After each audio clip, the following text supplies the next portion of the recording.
Mesdames et messieurs, merci de faire confiance au journal de la ville et tout de suite le sommaire. Blocage dans la désignation du candidat président de la Commission électorale nationale indépendante par les confessions religieuses. Les cadres des concertations nationales de la société civile de la RDC mettent en place une mission de bons offices pour aller voir les composantes société civile confessions religieuses en vue de trouver un consensus. Et le président de l'Alliance du peuple pour le plan des dieux en RDC s'interroge sur la vraie mission des confessions religieuses en République démocratique du Congo.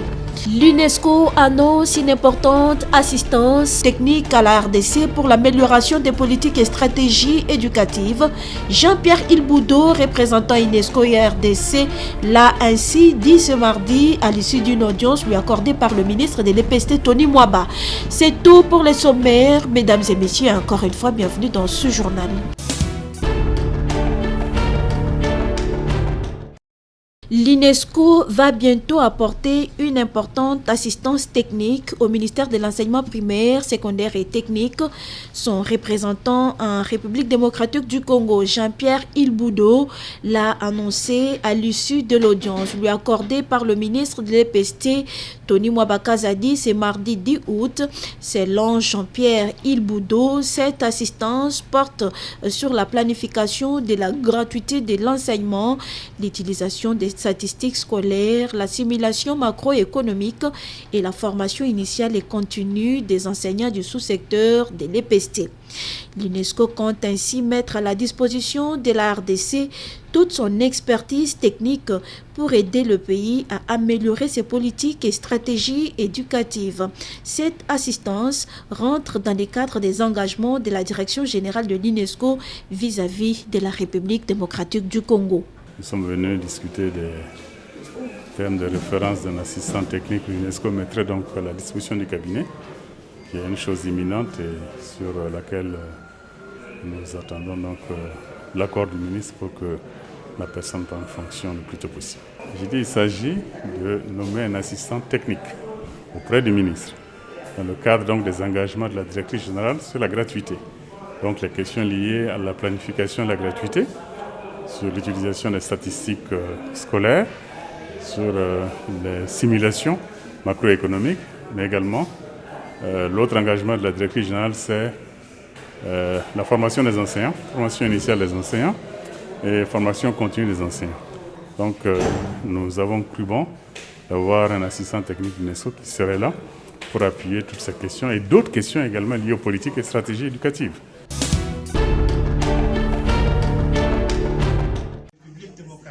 Les forces sociales de la République démocratique du Congo, avec à la tête la nouvelle société civile congolaise, mettent en garde les acteurs sociopolitiques du pays et lancent un appel de sensibilisation et de mobilisation à la population congolaise en marge des échéances électorales de 2023. Elles ont fait savoir à l'issue d'une matinée de réflexion tenue ce mardi 10 août 2021, après avoir analysé de manière critique l'évolution du processus de désignation de membres de la CENI. Il en ressort de ces échanges quelques recommandations.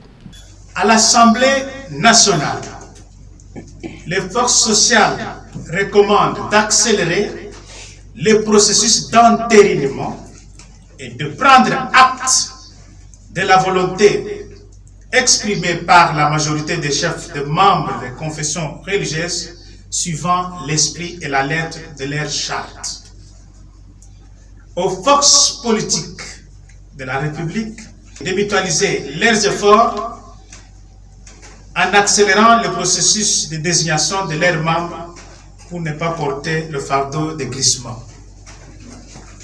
Aux forces sociales, enfin, le participant appelle le chef de confession religieuse au dépassement de soi et de privilégier l'intérêt supérieur de la nation.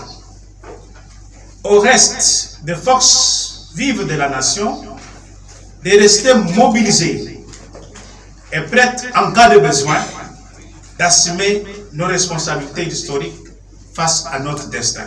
Oui, il est possible d'organiser les élections en 2023 et pour ce faire, il faut mobiliser la population, affirment les forces sociales, surtout en cette période où certaines langues parlent déjà de glissement. À cet effet, celles-ci promettent et annoncent des actions de grande envergure, notamment dans la rue.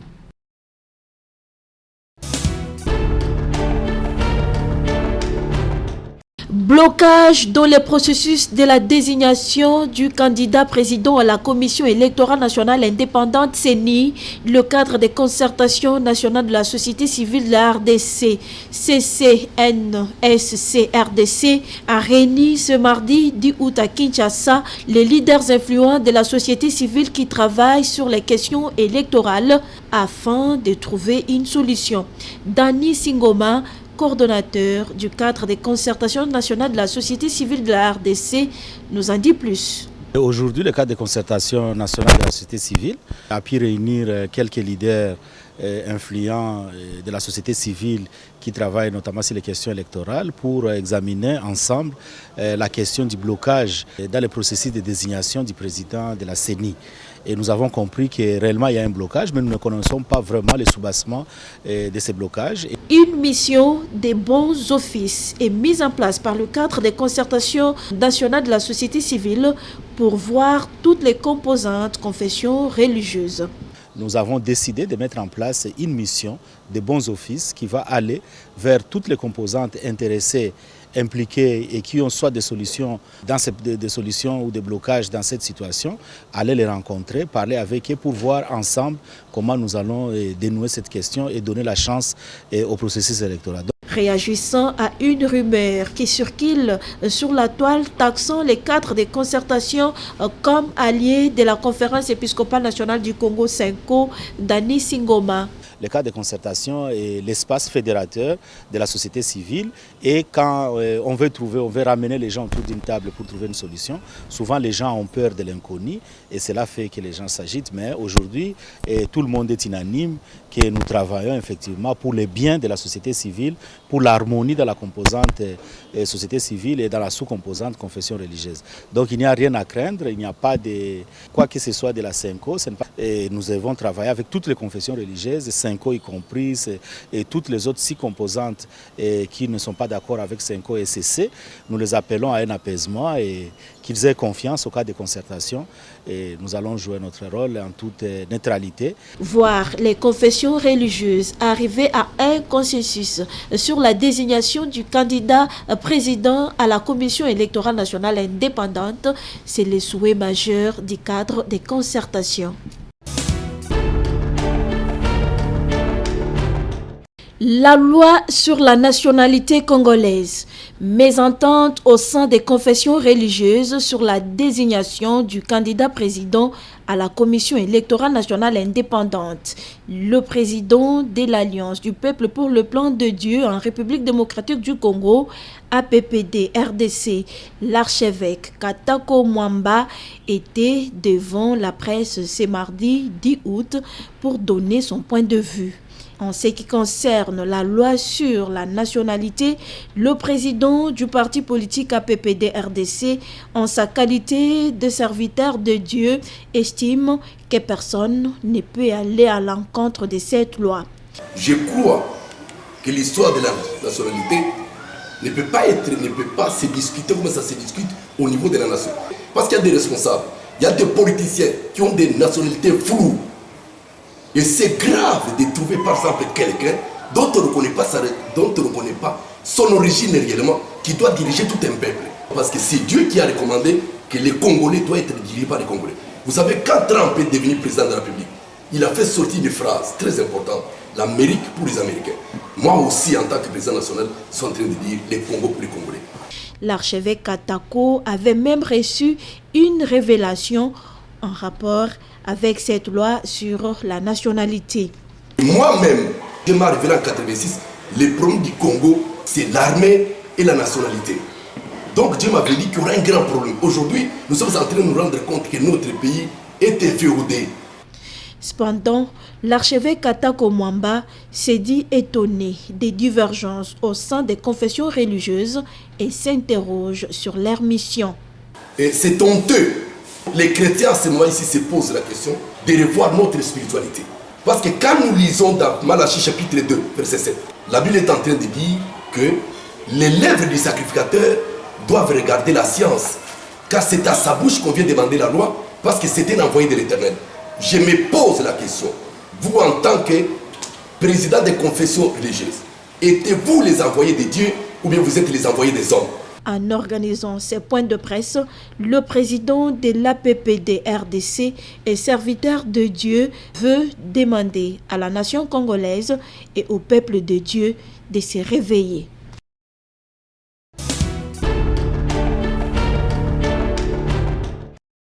Le secrétaire général au développement rural et président du comité de pilotage du projet de renforcement des infrastructures socio-économiques dans la zone centre de la République démocratique du Congo prise s'est dit très satisfait de l'évolution des ouvrages construits dans le cadre du projet prise.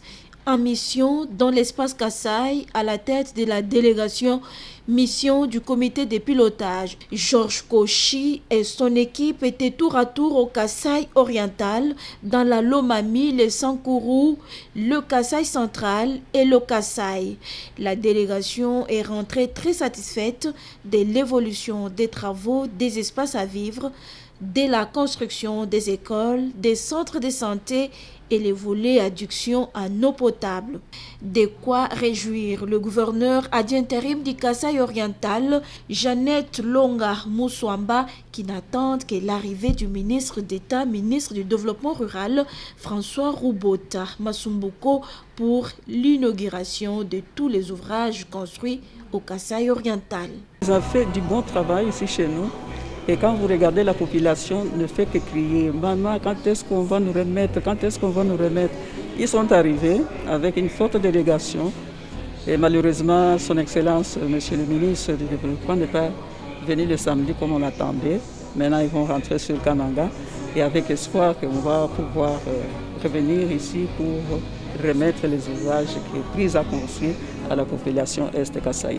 Le gouverneur d'intérim de la province du Kassai central, quant à lui, remercie le maître d'ouvrage et le président de la République démocratique du Congo, Félix Antoine Tshisekedi Tshilombo, pour avoir donné de l'eau à la population de sa province.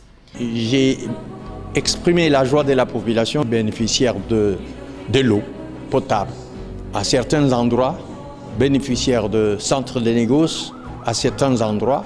Nous sommes très satisfaits de l'appui du président de la République personnellement qui s'est impliqué pour donner de l'eau à sa population. Et le président du comité de pilotage du projet prise, Georges Kochi, lui aussi, n'a pas caché ses sentiments.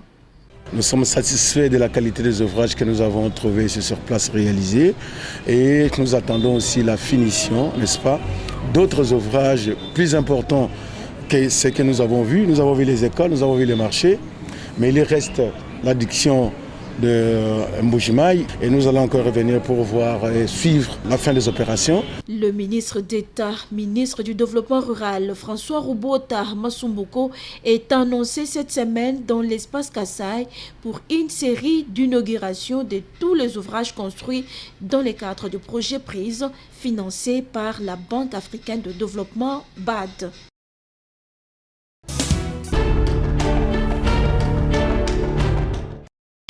Après l'Assemblée générale extraordinaire et élective du nouveau bureau du Conseil national de la jeunesse, CNJ, à Kisantu, dans le Congo central, le week-end dernier, et par devoir de redevabilité, le bureau de la commission électorale s'est dit très fier du déroulement de cette assemblée et des élections et rend hommage au chef de l'État, Félix Antoine Tshisekedi Tshilombo, pour son implication personnelle afin que cette assemblée générale extraordinaire et élective tant attendu par les jeunes Congolais depuis 2015 puisse se tenir. Yu Kibira Ndole est président de la commission électorale. C'est depuis 2015 que nous avons tenu la dernière assemblée générale et élective et dont le mandat devait prendre fin dans 3 ans, mais pour des raisons évidentes, le mandat a été prolongé à 6 ans et donc c'est seulement en cette année 2021 que s'est tenue l'Assemblée générale et élective. C'est pour moi ici l'occasion, à mon nom propre, au nom de tous les membres de mon bureau, d'exprimer et de rendre un vibrant hommage au président de la République, chef de l'État.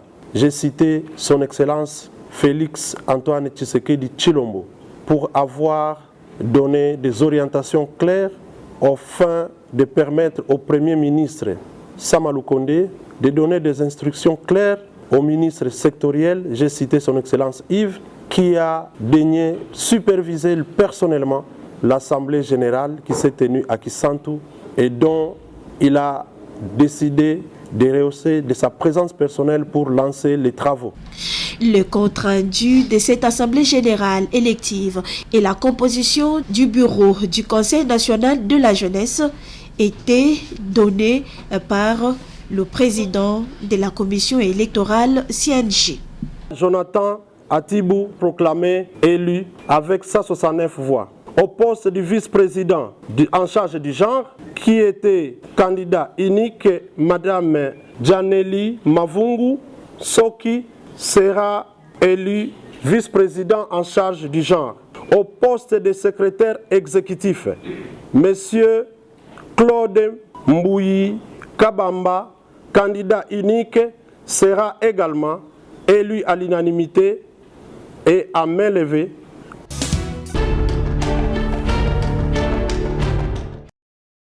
Les Jeux Olympiques Tokyo 2021, le professeur Edouard Gatembo se dit déçu de voir les athlètes de la République démocratique du Congo revenir au pays sans une médaille et interpelle le gouvernement congolais de s'investir davantage pour les Jeux Olympiques prochains.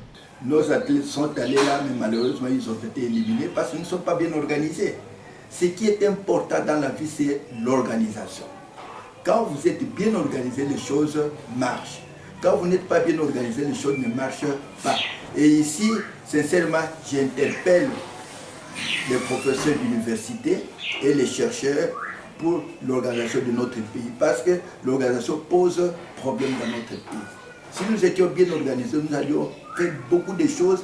On allait avoir des médailles, tout ça. Mais malheureusement, nous n'avons pas. Ça dit que le sport pose problème. Le prof Gatembo pense que dans 4 ans, les athlètes de la République démocratique du Congo seront bien préparés pour ramener le prix au pays. Ce que je demande à l'État congolais, de prendre au sérieux ces Jeux olympiques qui vont se préparer dans 4 ans et de les préparer sérieusement. Parce que nous avons vraiment des sportifs qui peuvent faire l'honneur de notre pays, comme les Kenyans font l'honneur de l'Afrique et de leur pays. Il faut aussi mettre beaucoup de moyens dans le sport, insiste-t-il, car diriger une équipe, c'est avoir de l'argent. J'ai dirigé l'équipe Makila, vous connaissez l'équipe Makila. J'avais des moyens, parce que pour diriger une équipe, si vous n'avez pas d'argent, c'est vraiment impossible. Et ici, je pense que le ministre, il est allé là, il a vu les choses, il sait comment il va faire. Surtout que nous avons maintenant un gouvernement de guerriers.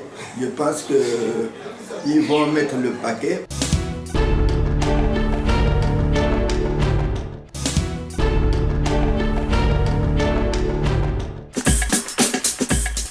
Nous sommes arrivés à la fin de ce journal de la ville, mesdames et messieurs. Merci de l'avoir suivi. Le prochain rendez-vous est fixé pour ce mercredi.